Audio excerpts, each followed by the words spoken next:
Serious, কাম, professional. নৌকা কিংবা ধানের শেষ, দুই সাপের একই বিষ। বাংলার রাজনীতিতে সাধারণ মানুষের দীর্ঘশ্বাসের প্রতিধ্বনি এখন ঠিক এই প্রবাদেই সীমাবদ্ধ। ক্ষমতার পালাবদল ঘটে, কিন্তু শোষণের চরিত্র কেন বদলায় না? গত ১.৫ দশক মানুষ একটি শ্বাসরুদ্ধকর পরিস্থিতির মধ্য দিয়ে গেছে। ৫ই আগস্টের পর মানুষ ভেবেছিল মুক্তির স্বাদ মিলবে, কিন্তু আজ বাস্তবতা হলো মানুষ বিএনপিকে দেখলেই আঁতকে উঠছে। যে দলটির জন্য মানুষ এত বছর অপেক্ষা করল, সেই দলের তৃণমূল কর্মীদের আচরণে জনগণ আজ ভীত সন্ত্রস্ত। দীর্ঘ ১৫ বছর আওয়ামী লীগ যে কায়দায় দেশ চালিয়েছে, বর্তমান বিএনপি যেন সেই একই সিলেবাস অনুসরণ করে রাজনীতি করছে। মানুষের এই আতঙ্কের মূল কারণ হল আস্থার সংকট। গ্রাম থেকে শহর সব জায়গাতেই এখন দখলের মহোৎসব। ফুটপাত থেকে শুরু করে বালুমহাল আর ঝুট ব্যবসার নিয়ন্ত্রণ নিতে মরিয়া হয়ে উঠেছে বিএনপির নামধারী নেতাকর্মীরা। সাধারণ ব্যবসায়ীরা ভেবেছিলেন চাঁদাবাজির দিন শেষ, কিন্তু তারা দেখছেন কেবল চাঁদাগ্রহীতার নাম বদলেছে, চাঁদার অঙ্ক কমেনি। এই যে মানুষের স্বপ্নভঙ্গ, এখান থেকেই জন্ম নিয়েছে ভয়। মানুষ দেখছে যাদের হাতে ধানের শীষ থাকার কথা, তাদের হাতে এখন আওয়ামী লীগের ফেলে যাওয়ার সেই লাঠি। অথচ এই ভীতিকর পরিস্থিতির ঠিক উল্টো চিত্র দেখা যাচ্ছে জামায়াতে ইসলামের ক্ষেত্রে। রাজনীতিতে দীর্ঘ সময় নির্যাতিত এই দলটির বর্তমান আমির ডক্টর শফিকুর রহমান যেন এক জাদুর কাঠি ঘুরিয়েছেন।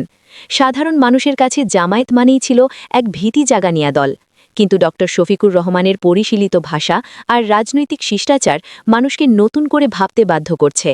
তিনি প্রতিশোধের বদলে ক্ষমার কথা বলছেন। যখন অন্য দলগুলো গদি দখলের লড়াইয়ে ব্যস্ত, তখন জামায়াত কর্মীরা বন্যা দুর্গত মানুষের পাশে দাঁড়াচ্ছে, ট্রাফিক সামলাচ্ছে আর মন্দির পাহারা দিচ্ছে। এই সফট পাওয়ার বা নম্র আচরণের রাজনীতি জামায়াতকে মানুষের আপন করে নিয়েছে। ইতিহাসের দিকে তাকালে দেখা যায় ১৯৯১ সালের নির্বাচনে শেখ হাসিনার পরাজয়ের মূল কারণ ছিল তার দম্ভ। তিনি নির্বাচনের আগেই নিজেকে প্রধানমন্ত্রী ভাবতে শুরু করেছিলেন। অন্যদিকে খালেদা জিয়া ছিলেন আপোষহীন এবং বিনয়ী। আজ ২০২৬ সালে দাঁড়িয়ে সেই চাকা ঠিক উল্টো ঘুরে গেছে। বর্তমান বিএনপি যেন ১৯৯১ সালের সেই অহংকারী আওয়ামী লীগের প্রতিচ্ছবি। তারেক রহমানের ভার্চুয়াল নির্দেশনার বাইরে মাঠ পর্যায়ে নেতাদের ওপর কোনো নিয়ন্ত্রণ নেই। ফলে দলটি এখন স্থানীয় মাস্তানদের আঁকড়ায় পরিণত হয়েছে। মানুষ আজ প্রশ্ন তুলছে, আওয়ামী লীগকে কি তাড়ানো হয়েছে কেবল আরেকটা আওয়ামী লীগ 2.0-কে ক্ষমতায় বসানোর জন্য?